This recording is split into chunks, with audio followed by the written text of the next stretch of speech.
I stopped writing for about 6 months last year. I had just moved into my own apartment in Houston, Texas, not because I had nothing to say, but because I had too much to feel, and that terrified me. Hey, love, this is Writing Saved Me.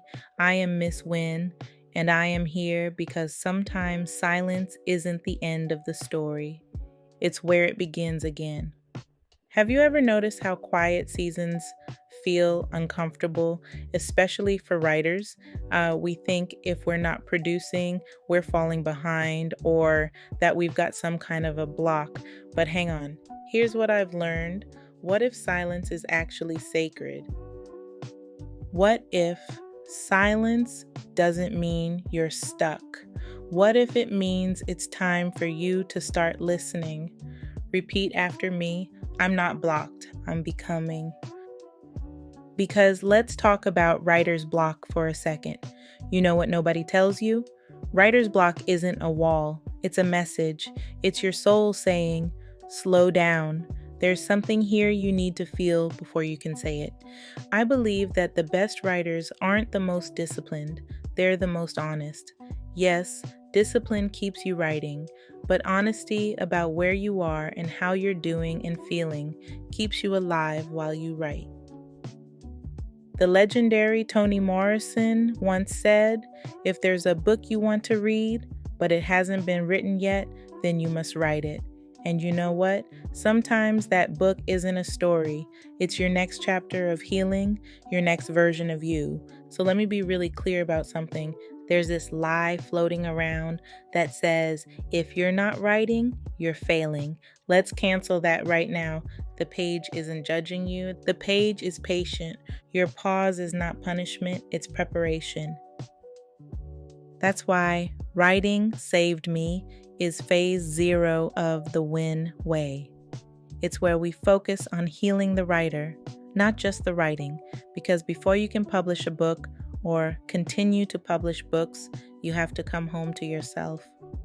And speaking of coming home, here's what brought all of this home for me recently. A couple of weeks ago, I visited my hometown of Lake Elsinore, California, for the first time since I graduated high school back in 2008. I drove through town with someone who is currently very special to me, and it hit me in the chest. My two worlds had collided. My past and my present were all right before me, and it was an emotional experience for a woman like me who can find meaning in anything. As we drove through town, I was thinking about how the little girl who was once me and lived 5 minutes from her middle school was suddenly a grown woman in a car with a man she cares for deeply. Shoot. How could I not be inspired to write? It was moments like that that showed me years of journaling weren't for nothing.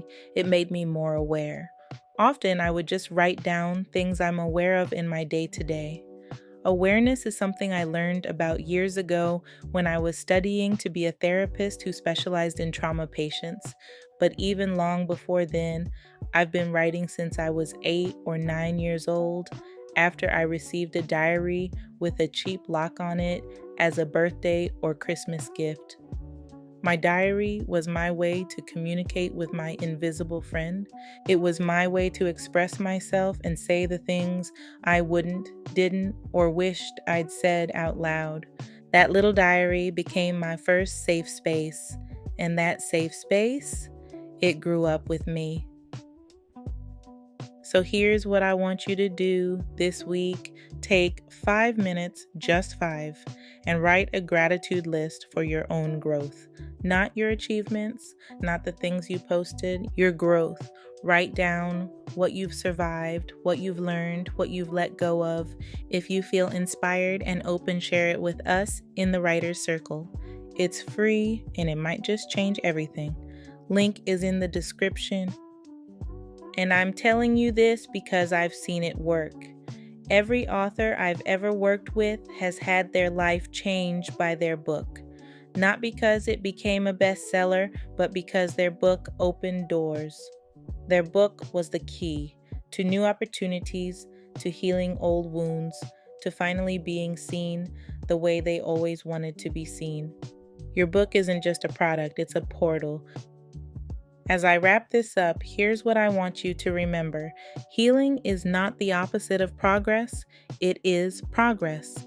Every quiet season fertilizes your next creative bloom. When the words for a story go silent, don't chase them. Sit with them, heal with them, and a page. They'll come back when you do. This is Writing Saved Me, a podcast for writers who are building or rebuilding life and legacy through words.